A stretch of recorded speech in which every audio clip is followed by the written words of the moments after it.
In a world where doing well is valued more than how things seem, the smartest people are often the most underestimated. You've likely seen it. The loudest people don't often say anything important, and those who truly understand things don't need attention. While others try to show how much they know, you stay quiet, not because you're not sure, but because you already know more than you show. That's the strange thing about true smarts. It's usually not loud, never too urgent, and always paying attention. If you've ever felt like you don't quite fit in, not because you're slow, but because you're thinking several steps ahead, this video is for you. If you've come to appreciate quiet more than noise, clear thinking more than confusion, and watching more than jumping in, you're not late, you're early. You're not lost, you're just on a different wavelength that most people don't even know exists. If this sounds like you, think about subscribing. It's a quiet promise to yourself to think more deeply, live more wisely, and follow a path that most people don't even see. 1. You keep quiet when everyone else is talking rubbish. There's something strange about walking into a room where everyone is talking, but nobody is really saying anything important. You've seen it before. People arguing about things they hardly know anything about, sharing opinions like they're facts, and rushing to speak just because they don't like the quiet. And while all of that is happening, you just sit there quietly. You're not trying to be rude or act superior. You just realize that most of the time there's really no point in joining the noise. Most arguments are just ego battles in disguise. People aren't really trying to find the truth, they're just trying to prove that they're right. And you've got better things to do with your time and energy. Instead of getting involved in pointless arguments, you choose to stay silent and observe. You listen carefully to what people are saying, how they're saying it, and what they're not saying. You notice the little details, the hidden meanings, and the unspoken emotions. And by staying silent, you're able to see things that others miss. You gain a deeper understanding of the situation and the people involved. Silence isn't just empty space, it's a powerful tool. It allows you to think clearly, to process information, and to make better decisions. And when you do finally speak, your words carry more weight because they're not just noise. They're thoughtful, deliberate, and meaningful. 2. You value depth over breadth. In a world that's constantly bombarding us with information, it's easy to get caught up in the pursuit of quantity over quality. We scroll through endless news feeds, listen to countless podcasts, and try to keep up with the latest trends. But in the process, we often sacrifice depth for breadth. We become shallow generalists, knowing a little about a lot, but not really understanding anything deeply. But you're different. You realize that true knowledge comes from going deep, not wide. You prefer to focus on a few key areas that truly interest you and immerse yourself in them completely. You're not afraid to spend hours, days, or even years studying a single subject. You read books, take courses, and talk to experts. You experiment, explore, and push the boundaries of your understanding. And as you go deeper, you start to see connections that others miss. You develop a nuanced perspective, a refined understanding, and a unique point of view. You become an expert, a master, a true authority in your chosen field. But more importantly, you gain a sense of fulfillment and purpose that comes from pursuing your passions with unwavering dedication. You're not just accumulating information, you're transforming it into wisdom. 3. You see patterns everywhere. The world is a complex and chaotic place filled with endless streams of data, events, and interactions. To most people, it all seems random and unpredictable. But you have a different perspective. You've developed the ability to see patterns where others see only chaos. You notice the subtle connections between seemingly unrelated events. You identify the underlying trends that drive human behavior. And you use this knowledge to make predictions, anticipate problems, and create opportunities. It's not magic or intuition, it's simply a matter of paying attention and thinking critically. You train your mind to look beyond the surface to see the deeper structures that govern the world around us. You study history, psychology, economics, and other fields that help you understand the complexities of human behavior. And you practice applying these principles to real-world situations. Over time, your pattern recognition skills become so sharp that you can almost see the future. You know what's going to happen before it happens. You can anticipate the consequences of your actions. And you can make decisions with greater confidence and clarity. This ability to see patterns gives you a huge advantage in life. It allows you to navigate complex situations, make better decisions, and achieve your goals more effectively. 4. You ask questions instead of giving answers. Most people think that the key to success is having all the answers. They spend their lives accumulating knowledge, memorizing facts, and perfecting their arguments. But you realize that the real power lies in asking the right questions. You understand that the world is constantly changing and that the answers of today may not be the answers of tomorrow. So instead of trying to be the smartest person in the room, you focus on asking questions that challenge assumptions, explore possibilities, and uncover new insights. You're not afraid to admit what you don't know. You see ignorance not as a weakness, but as an opportunity to learn and grow. You ask questions with genuine curiosity, not to show off or to prove a point. And you listen carefully to the answers, even if they contradict your own beliefs. By asking questions, you open yourself up to new perspectives, new ideas, and new ways of thinking. You challenge your own assumptions and biases, and you create a space for others to share their knowledge and expertise.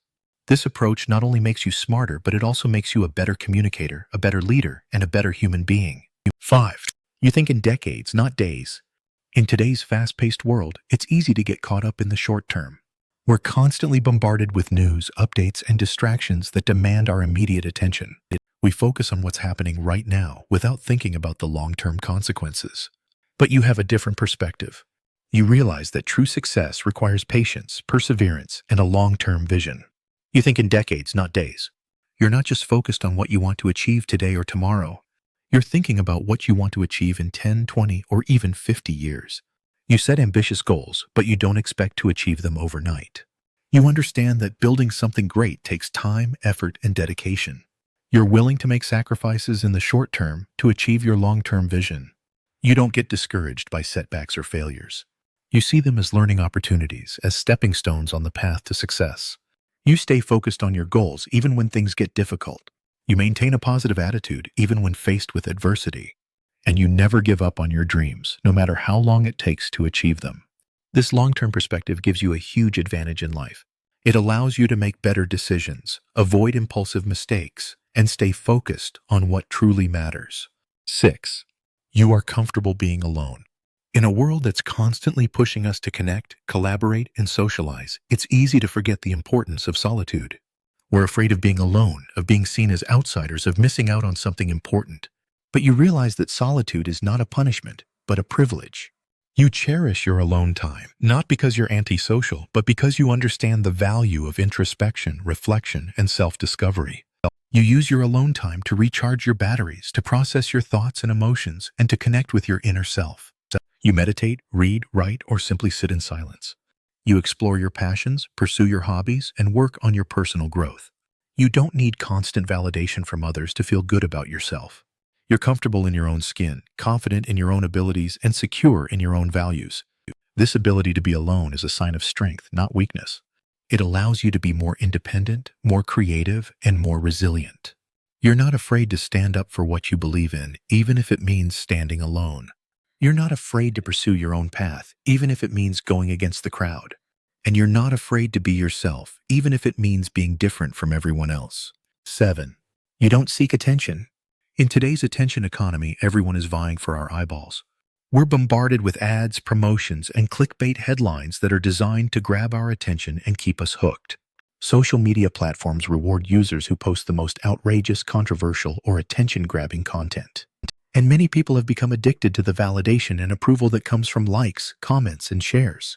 But you're different. You don't seek attention. You don't need to be the center of attention. You're content to let your work speak for itself. You focus on creating value, not on seeking validation. You pour your energy into your craft, your relationships, and your personal growth. You don't waste time trying to impress others or to gain their approval. You're confident in your own abilities, secure in your own values, and clear about your own purpose. You understand that true success comes from within, not from external validation. You don't need the approval of others to feel good about yourself. You're happy to work quietly behind, not because you don't have anything to say, but because you're already 10 steps ahead. You're listening, watching, piecing together the truth between the lines. That's not shyness. That's discipline. That's what Epictetus meant when he said, "We have 2 ears and 1 mouth so that we can listen twice as much as we speak." You don't feel the need to fill every space with sound because your attention is doing more than their words ever could. You understand that real power doesn't need to be announced. It's felt. You see, in a world where everyone's racing to be heard, silence becomes rare and rare things become valuable. Most people fear silence because it forces them to confront their own thoughts, but for you, silence is home. It's where clarity lives. You don't talk just to be included or to prove something. You speak when there's something worth saying. And when you do, people listen, not because you're loud, but because your words have weight. You've removed the fluff. You don't speak to impress, you speak to impact. There's a calm in your presence that throws people off, and it should, because you're not reacting to the noise. They are. You're not trying to win the room. You're reading it. It's not that you don't have strong opinions. You do. You've just learned that sharing them carelessly often invites chaos, not clarity. You've watched others trip over their own need to be seen, exposing too much, too soon, to the wrong people. Meanwhile, you stay reserved, not guarded, but intentional. Your silence isn't an absence, it's a strategy. You don't interrupt others to assert dominance. You let them run in circles while you sit still, absorbing what they miss. You've realized that people will tell you everything you need to know if you let them speak long enough. The ones who brag the most often have the least to show. The ones who need to prove their intelligence are the most insecure. People who talk a lot often say more than they mean to. Marcus Aurelius said, "Don't do it if it's wrong. Don't say it if it's not true. Live like that." Not to be perfect, but because you care about what your words do. You don't waste them. You use them carefully, only when you need to and when it's important. That's why what you do matters more than what most people say. It's not about being better. It's about being exact, knowing when to react and when to respond, and knowing what's important. You like silence because you're okay with yourself. You're not nervous when there's a quiet moment. That's what makes you different. Carl Jung said the ability to be alone with your thoughts is a sign of inner strength, and while others are scrambling to be heard, to be liked, to be validated, you just observing, collecting patterns, storing insights, playing the long game, you've realized that the loudest voice rarely holds the most truth. It's often the most fragile. And when you speak, you don't compete. You clarify. You don't raise your voice. You raise the standard of the conversation. That's a kind of intelligence that doesn't need applause to exist. It doesn't ask for attention. It just is. And the truth is, you weren't always like this. Maybe you used to over-explain. Maybe you used to talk too much out of nervousness or pressure. But time taught you something that books couldn't. Silence taught you. Disappointment taught you. Being misunderstood taught you. And now, you don't mind being the one who doesn't jump in. You know your presence does more than your words ever could. You've become someone who doesn't just speak, but someone who knows when not to speak. That's a rare gift, and it's one that changes everything. Seneca once warned, "Speech is the mirror of the soul. As a man speaks, so is he." You've taken that to heart. You've stopped broadcasting every thought and started refining them instead. You've learned that restraint is strength, that observation is power, and that people reveal their motives faster when they think no one is paying close attention. You're paying attention. You're always paying attention. And in that space between what people say and what they mean, that's where your intelligence lives. Quietly, calmly, unapologetically. So when you sit in a room full of noise and you choose silence, understand this. You are not invisible. You are in control. Not everyone will get it. Some will assume you're distant, passive, or disconnected. Let them. Because in the stillness of your silence, you're holding something far more powerful than attention, awareness. And in a world that confuses volume with value, awareness is the sharpest tool you can carry. Stay patient, stay observant. Let others spend their energy trying to be seen you. You already seen what matters, and when the time comes when your words do leave your mouth, they echo longer than anyone else's noise ever could. 2. You read between the lines. Always. There's something exhausting about pretending not to see what you actually see. But for most people, that's exactly how they move through the world. Ignoring the gut feelings, brushing off the inconsistencies, and giving others the benefit of the doubt, even when something doesn't sit right. You've learned not to do that, not because you're cynical, but because life taught you that surface-level trust can cost more than it's worth. You've been in situations where people said all the right things and still betrayed you, smiled to your face, praised your work, spoke gently. But their energy off, their timing suspicious, their eyes telling you a completely different story. And while others let those signs slide, you can't, because once you've seen the pattern, you can't unsee it. You don't call it paranoia, you call it clarity. What others call overthinking, you call observation. You're not looking for drama, you're looking for the truth. And the truth is rarely spoken directly. Most of the time it slips out in hesitation, in avoidance, in contradictions between words and behavior. That's where you listen. Not to what someone says once, but what they repeat without realizing. Not to what they tell the crowd, but to how they act when no one's watching. Carl Jung once said, "Until you make the unconscious conscious, it will direct your life and you will call it fate." You've made it conscious. You're awake to the subtle motives most people try to hide, even from themselves. You notice how someone's tone doesn't match their message. You catch the pauses that come a half second too late. You sense when excitement is forced, when kindness is transactional, when someone is smiling only with their mouth. That ability to read between the lines makes you different. It also makes you a little dangerous because people can't manipulate you like they do with others. Their charm doesn't blind you. Their sobs. Stories don't work. You can sense when a compliment is bait. You know when someone is mirroring you just to gain your trust. While others are flattered, you're calculating. Not because you want control, but because you value truth over comfort. Epictetus taught it is impossible for a man to learn what he thinks he already knows. And you've seen that play out in real life. Most people want to believe what makes them feel good, not what makes them see clearly. They choose illusion because it's softer, but that softness comes with a cost. Blind spots. You don't live like that. You've chosen clarity over convenience. That's why you're so hard to lie to. You pick up on stories that don't line up. You notice when someone's behavior shifts after they get what they want.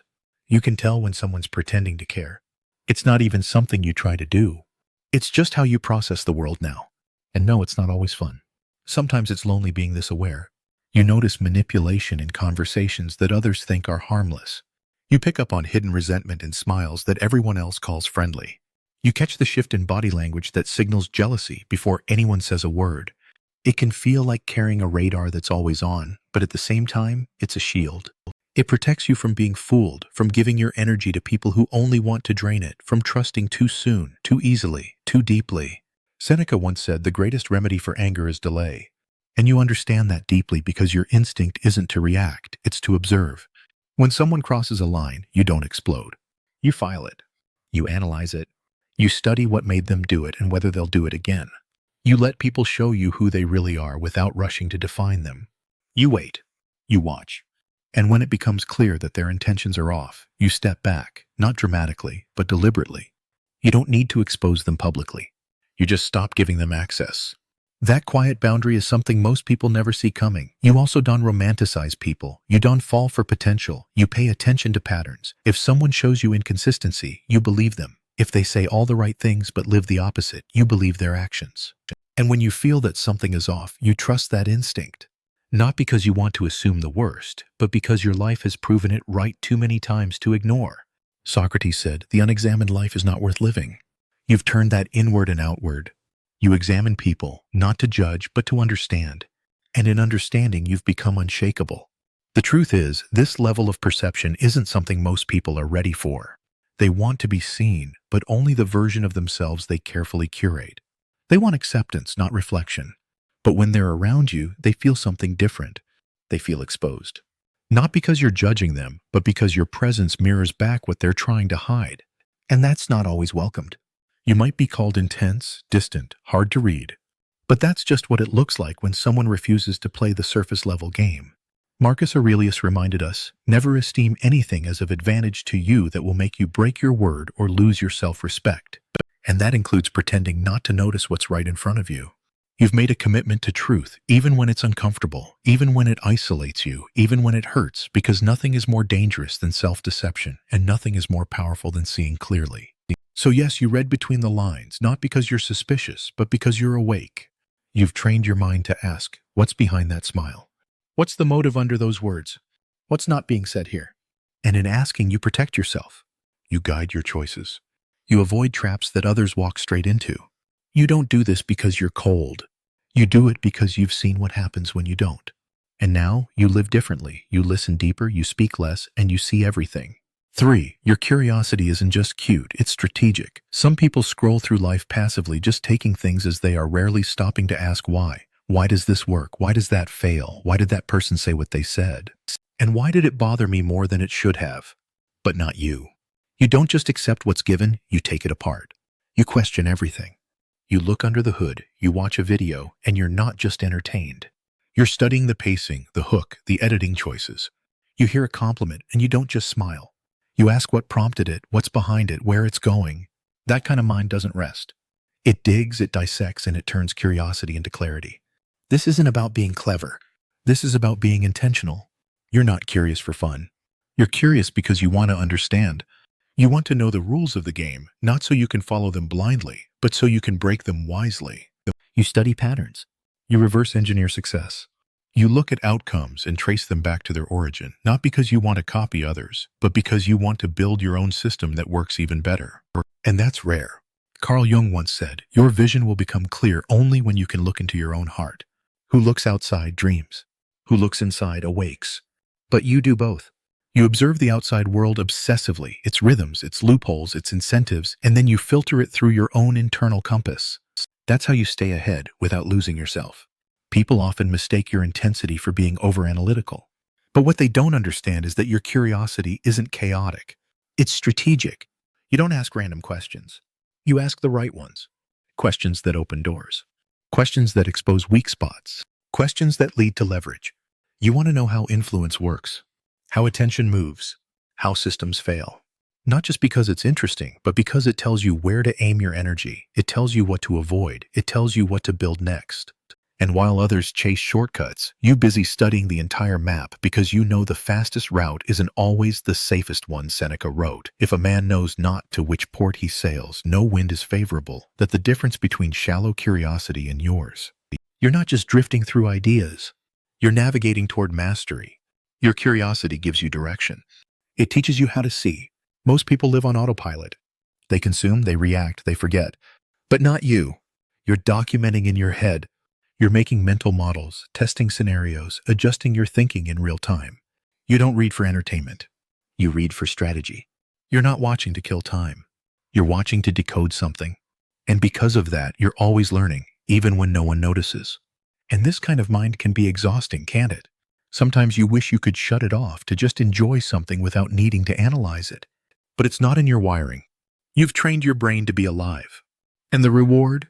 You see things others miss. You catch opportunities before they become trends. You understand people before they understand themselves. You spot problems before they explode. That's not luck. That's the payoff of a mind that refuses to stay still. Epictetus reminded us only the educated are free.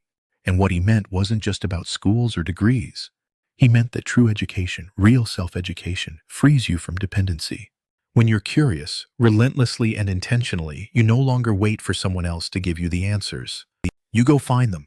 You build your own frameworks. You create your own advantages. You become your own teacher. That's real freedom. And it's what separates the observer from the player and the player from the architect. You also understand something deeper. Everything connects. What seems random today might be the missing puzzle piece tomorrow. That's why you pay attention to things others overlook. A strange comment, a failed project, an old idea that suddenly makes sense in a new context. You collect it all. And then one day it clicks. The questions you asked 2 years ago, they fuel the answers you're living now. That's how you move, like a strategist, like someone who's not here to just survive, but to reshape the space they walk through. Marcus Aurelius said, "Look well into thyself. There is a source of strength which will always spring up if thou wilt always look." And that's what your curiosity gives you, inner strength, because while most people wait to be taught, you teach yourself. You don't need permission to grow. You don't need a roadmap. You ask questions until the path reveals itself. You don't stop when things get confusing. You dig deeper, and that makes your mind sharp, adaptive, and hard to replicate. You're also not easily fooled by surface-level trends. You ask, who benefits from this message? What's the incentive behind this system? What am I not being shown? And in doing so, you stay grounded while everyone else is swept away. You're not just asking why for the sake of philosophy. You're asking it to protect yourself, to position yourself, to rise without making the mistakes others ignore. That's not cute. That's powerful. So while others are entertained by the show, you're studying the script. While they're reacting to results, you're tracing back the design. And while they wait for answers, you've already moved to the next question. That's what makes your curiosity a weapon, not a distraction. You're not just curious. You're calibrated, focused, awake. And the world doesn't quite know what to do with someone like that. Someone who refuses to accept anything at face value. Someone who always wants to know more, and then use that knowledge to move differently. That's the kind of mind that bends reality, not by force, but by understanding, and that's exactly who you are. 4. You're never bored. Your mind is a playground. Have you ever just sat quietly in a room with nothing but your thoughts and felt perfectly fine? Not anxious, not fidgety, not desperate to fill the silence with noise or distraction, but calm, present, and even energized by it. If you have, you already know how rare that is. Most people panic in stillness. They reach for their phones, scroll endlessly, or jump from one stimulation to the next. But you're different. Your mind doesn't need to be entertained by the outside world because it's already alive on the inside. You can sit still and create entire experiences in your imagination. You can reflect, visualize, replay, and analyze without ever leaving your chair. And that's not just some quirky trait. It's a form of quiet brilliance. Your ability to be alone with your thoughts is a kind of mental strength most people never develop. And it's not because you were born this way. It's because you trained it. Slowly, over time, you stopped needing constant input. You realize that your mind, when left uninterrupted, could offer more creativity, more insight, and more clarity than any app or video ever could. Carl Jung once said, "Solitude is for me a fount of healing which makes my life worth living." That hits different when you've actually felt it. You don't fear being alone, you welcome it. Because in solitude, your thoughts expand instead of shrinking. They sharpen, they connect, and they start to shape the person you're becoming. This doesn't mean you're constantly daydreaming or lost in thought. What it means is that your mind has stamina. You can focus on a single idea for a long stretch of time. You can break it apart, look at it from different angles, and reconstruct it with more precision. That kind of mental endurance isn't common. Most people burn out just trying to think deeply for more than 5 minutes. But you thrive in that space. You find energy in the stillness because it gives your mind the room to play, to explore, to solve, to imagine, and to grow. Marcus Aurelius once wrote, "Nowhere can man find a quieter or more untroubled retreat than in his own soul." And that's where you go. When the world gets loud, you retreat inward, not to escape, but to recalibrate. You ask yourself real questions. You go over conversations and see where things could have gone differently. You sketch out new plans, you build new visions. You don't need to escape into entertainment to feel alive. You simply go deeper into your own awareness, and in doing so, you become a little more composed, a little more self-reliant, a little more you. People often say boredom is the enemy, but boredom is only a threat to those who haven't built a life inside their own mind. When you have no internal world, you're forced to constantly escape into the external one. That's why people binge content they don't even enjoy. That's why they open apps before they even know why. It's not about pleasure. It's about avoiding stillness. But you've turned stillness into a superpower. You've realized that if your mind is strong enough to entertain itself, then you're free from the grip of endless distractions. Seneca wrote, "The mind that is anxious about future events is miserable." But what about the mind that stays present? The mind that stays rooted in the now, calmly working through its ideas without rushing towards some external stimulus. That mind isn't just peaceful, it's dangerous. Because it can't be manipulated by urgency or noise. It thinks clearly, it makes better decisions, it sees through pressure tactics, and it resists the pull of impulsive distraction. That's what you've built, a mind that not only thinks, but stays thinking when others tune out. And maybe you didn't always have this. Maybe there was a time when silence felt uncomfortable, like something was missing. But over time you began to understand that it wasn't silence that was uncomfortable. It was the lack of control over your own thoughts. And so you started the work. You began noticing patterns, training your focus, allowing your imagination to stretch. You turned reflection into a habit. And now you don't just pass the time, you shape it. While others wait for something interesting to happen, you create something interesting within yourself. Aristotle said, "The energy of the mind is the essence of life." That rings true in every way. When your mind is alive, everything changes. You see more, you feel more, you connect more dots. You don't rely on the world to keep you stimulated. You become the source of your own engagement. That freedom, not the kind that flashy or loud, but the kind that builds real confidence. Quiet confidence. The kind that comes from knowing that even in complete stillness, you are never empty. You are always enough. And that kind of presence is rare today. We live in a world built to scatter our attention.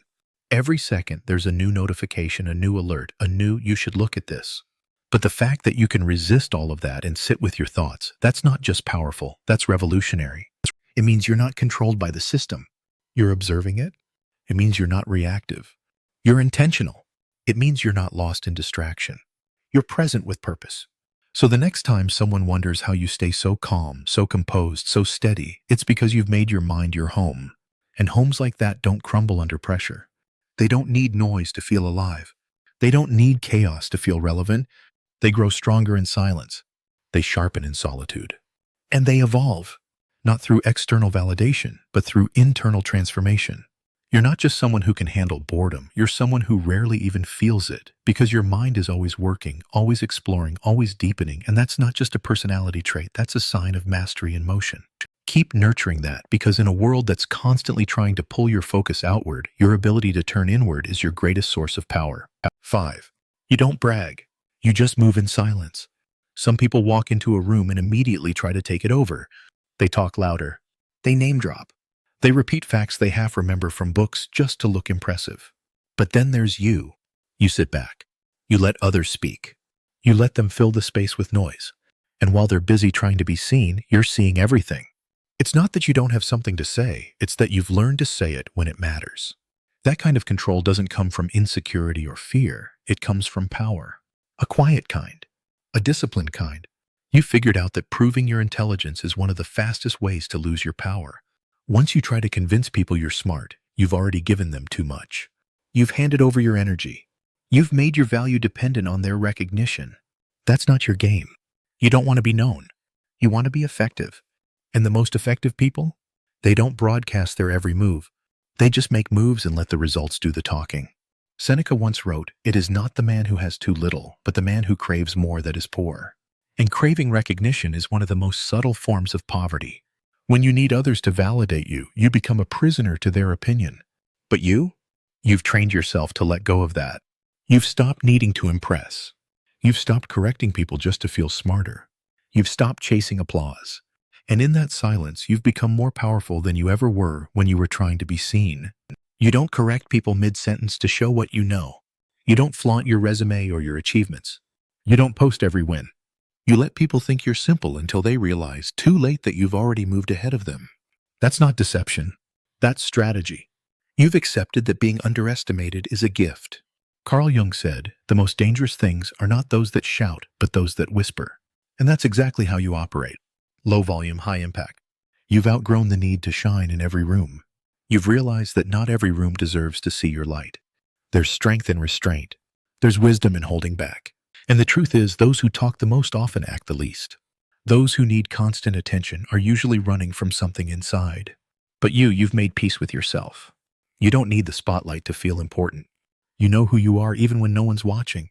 Epictetus taught, "If you want to improve, be content to be thought foolish and stupid." That might sound harsh, but it speaks directly to your path. You're not afraid to be misjudged in the short term. You know that the long game always belongs to the one who plays it with patience. You don't explain your vision. You don't defend your silence. You don't chase people's understanding because you've learned that silence can't be misquoted and strategy works better when no one sees it coming. And the thing is, this kind of mindset doesn't happen overnight. Maybe you used to speak up more. Maybe you used to need that validation. But life taught you. Mistakes taught you. Being overexposed taught you. And now you choose quiet. You choose focus. You choose depth over display. While others are busy updating everyone about their progress, you're making actual progress. You let the noise pass. You let the trends fade. Because you're building something that doesn't need to trend. It needs to last. Marcus Aurelius reminded himself, "Waste no more time arguing what a good man should be. Be one." That's how you live. You don't argue about your value. You live it. You don't try to prove your mind. You let your life reflect it. That means choosing actions over announcements. It means moving in silence, not because you're afraid, but because you're focused. It means understanding that power isn't loud. It's intentional. Your calmness is not indifference. It's calculation. Your quietness is not weakness. It's control. You're not passive. You're precise. And while others confuse noise with relevance, you stay grounded. You understand something they don't. That if everyone sees your next move, it can be blocked. But if no one sees it coming, it can't be stopped. That's why you protect your plans. That's why you move in silence. Not to hide, but to win. You've also noticed something else. The loudest people are rarely the most capable. They need noise to distract from the lack of substance. You don't. You've built your substance in solitude, in thought, in discipline. You've spent your time refining your craft instead of broadcasting your intentions. You created a system that doesn't rely on praise, it runs on purpose. Aristotle said knowing yourself is the beginning of all wisdom. And when you really know yourself, you no longer beg others to understand you. You let them misunderstand. You let them think small. You let them assume because you know the truth doesn't need defending. And in the end, the same people who underestimated you will wish they had paid more attention, but by then you'll be too far ahead for them to catch up. So, no, you don't brag. You don't flex. You don't shout your plans from the rooftops. You move in silence, not because you're hiding, because you're focused, not because you're timid, because you're powerful. And the people who really get it, they feel your presence even when you don't say a word, because intelligence doesn't have to announce itself. It just moves quietly, sharply, unstoppably. 6. You make people think it was their idea. There's a certain kind of intelligence that never needs to shout. It doesn't interrupt. It doesn't dominate conversations. It doesn't insist on being right. Instead, it listens carefully, speaks sparingly, and nudges people gently in the direction of truth without ever making them feel like they've lost control. You know exactly what I'm talking about because you do it. You've realized that telling people what to do or why they're wrong rarely changes anything. If anything, it just hardens their resistance. But guiding someone to discover the truth on their own, that changes everything. That's not manipulation. It's a higher form of communication. It's subtle, powerful, and almost invisible to the untrained eye. Most people are addicted to being right. They argue to win. They correct others mid-sentence just to prove a point. But you've grown past that. You've seen how ego gets in the way of progress. You've seen how most people will defend a bad idea simply because they don't want to be told they're wrong. And so, you take a different route. You ask better questions. Instead of debating, you plant seeds. You lead the conversation in a way that gives the other person space to think, to really think and come to their own conclusion. Carl Jung once said, "Thinking is difficult, that's why most people judge." You've chosen the harder path. You make people think. And because of that, your influence doesn't come from pressure. It comes from precision. When you guide someone without force, when you leave just enough silence for them to hear their own thoughts, they begin to believe that the insight they arrive at was theirs. And that's the beauty of what you do. You don't need the credit. You just care about the impact. You don't care if your name is attached to the solution. You care that the solution works. That's what sets you apart. You've probably experienced this in conversations with friends, colleagues, or even strangers. Someone struggling with a decision, stuck in a loop. Instead of telling them what you think they should do, you ask them how they feel about it. You ask them what they've tried already. You ask what they're really afraid of. You don't give them your conclusion. You help them reach their own. And then later they come back to you, grateful, thinking they figured it out by themselves. You just smile, knowing you played your part from the shadows. That's not manipulation. That's wisdom. That's maturity. That's Stoic strategy. This kind of influence isn't just social. It's deeply psychological. You understand the architecture of how people think. You know that identity shapes behavior, that people are more likely to change when they believe the change aligns with who they are, not just what they were told. So you frame things differently. You don't challenge their identity. You speak in ways that reinforce their self-image, gently expanding their view instead of shattering it. That's an art, and very few people do it well. Seneca once said, "He who is brave is free, and part of being brave is letting go of your need to control the spotlight." You're free from the addiction to validation. You don't mind being the ghostwriter behind someone else's moment of clarity. You've realized that true influence doesn't need to be loud. In fact, the quieter it is, the more effective it becomes. Because when people believe the insight is their own, they don't fight it, they embrace it. And let's be honest, it took time to learn this. Maybe there was a version of you that you would to correct everyone, jump into debates, or try to force your ideas on people. But over time, you saw how that backfired. You saw how pride closes more doors than it opens. So you evolved. You learned to step back. You stopped needing to be the loudest in the room. Now you let people talk and you listen for what's not being said. You don't rush in. You wait for the right moment. And when you speak, it's not to win, it's to shift the conversation. Plato once said, "Wise men speak because they have something to say. Fools because they have to say something." That hits differently when you've lived it. You know that the person who speaks least often speaks last and with the most weight. Your words land harder because they come from a place of reflection, not reaction. And the best part? You don't have to push. You don't have to fight. You let people come to you on their own timeline. Because you trust your influence, you know it's not about control. It's about clarity. And clarity doesn't always need your voice. Sometimes it just needs your presence. You've learned that ideas planted with grace take root more deeply than those thrown with force. You're not the hammer, you're the spark, the gentle nudge, the invisible guide. And that, in today's world of endless noise, is one of the most valuable skills you can have. So while others try to dominate the conversation, remember, your strength isn't in overpowering, it's in understanding, and your power. It lies in your ability to shift minds without raising your voice. 7. You don't react. You wait, watch, and strike. There's a difference between feeling something and being controlled by it. Most people blur that line. They feel slighted and they lash out. Someone disagrees with them and they argue just to protect their ego. One minor insult, one misstep, and suddenly it's a full-blown emotional outburst. But not you. You learned how to hold your fire. You learned how to feel everything without needing to show everything. That doesn't mean you cold, it means you composed. You separated reaction from response. And in doing so, you've reclaimed a kind of inner power that few people ever experience. It's not that you don't feel disrespected when someone crosses a line. You feel it, but you don't give them the satisfaction of a visible response. You don't start explaining yourself or defending your worth. You just go quiet, not in submission, but in strategy. Carl Jung once said, even a happy life cannot be without a measure of darkness. You've accepted that darkness, that sting of offense, the ache of being underestimated, but you let it sharpen you, not shake you. That's what makes your presence unsettling, because people can't read you. They can't predict how you'll react.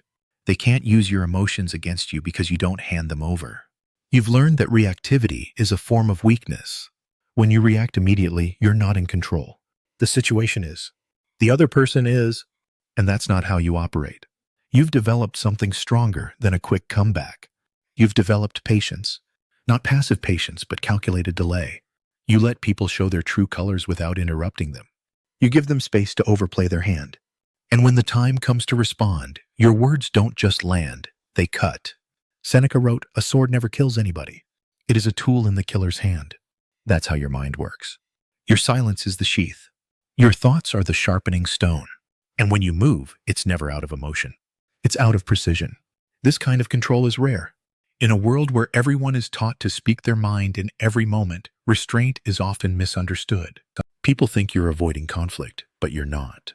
You're just choosing the right moment to engage. When you've observed, when you've planned, when the outcome is already leaning in your favor, you've stopped arguing just to be right. You've stopped trying to win emotional battles. Because you know that real victory happens in silence, in the part where people realize you weren't ignoring them. You were simply letting them show you who they really are. Aristotle once said anybody can become angry. That is easy, but to be angry with the right person at the right time and in the right way, that is not easy. That's the path you've chosen. You're not emotionless. You're emotionally trained. You've chosen not to react because you understand that every reaction is a transaction. It costs you energy, time, peace, and you don't spend that carelessly anymore. When someone tries to provoke you, you stay still. Let them talk. Let them assume. Let them think they've won. Because while they're celebrating early, you're studying. You're making mental notes. And when the timing is right, when you decide, it's your move that ends the game. There's something stoic in how you handle pressure. Marcus Aurelius wrote, "You have power over your mind, not outside events. Realize this, and you will find strength." That principle lives in you. You no longer hand over your peace because of someone else's bad mood. You don't flinch just because someone wants to test you. You've become the kind of person who can absorb tension without letting it leak into your behavior. And that makes you someone people don't quite know how to handle. They expect a fight. They want to provoke emotion. But instead you give them calm, stillness, silence. And that silence does more damage than yelling ever could. Because in silence, people are forced to sit with themselves, with their choices, with their words. And often that discomfort reveals more than any argument would. Epictetus said, "It's not what happens to you, but how you react to it that matters." And you've taken that to heart. You've faced things, maybe betrayal, maybe disrespect, maybe straight up injustice. And you've chosen not to let them define you. You didn't explode. You didn't collapse. You simply adapted, you adjusted, you watched, and then you moved on your own terms. And when you moved, you didn't miss that what separates you. You play the long game. You know when to act and when to wait. You understand that not every battle is worth fighting and not every opinion deserves a response. You're not passive, you're selective. You don't waste energy. You conserve it. And because of that, when you do decide to speak, to act, to confront, it hits hard. Because it's rare. Because it's measured. Because it's real. Most people never develop this level of control. They live on edge. One wrong word and they explode. One inconvenience and they spiral. But you've built something different. You've created emotional distance between what happens and how you respond. You've trained your mind to pause, to reflect, to act from a place of strength, not survival. And that's not just emotional maturity, it's power. So yes, you wait, you watch, you let others exhaust themselves while you remain still. And then, when the dust settles and the noise fades, you step forward, quietly, sharply, decisively. That's not revenge. That's discipline. That's self-mastery. That's what makes your presence unforgettable. Not because you speak often, but because when you do, it means something. You've chosen a path that's harder but higher. You've chosen to stay composed when it would be easier to react. You've chosen to hold your power rather than waste it. And in that choice, you've become someone who doesn't just survive pressure. You shape it. You mold it into growth, into clarity, into timing. That's the mark of someone who doesn't live at the mercy of the world, but someone who has learned how to move through it with grace, with strength, and with surgical precision. Stoic, strategic, unshakable. In a world that moves fast and reacts faster, your calm is not weakness. It's wisdom. Your silence, your patience, your depth, that's your edge. Never forget, it's not the loudest voice that leaves the deepest impact. It's the one that speaks only when it must. If this spoke to something inside you, there's more waiting. Watch one of the videos on your screen now and keep sharpening the quiet power you carry. Thank you for being here. Thank you for being a part of Stoic Journal.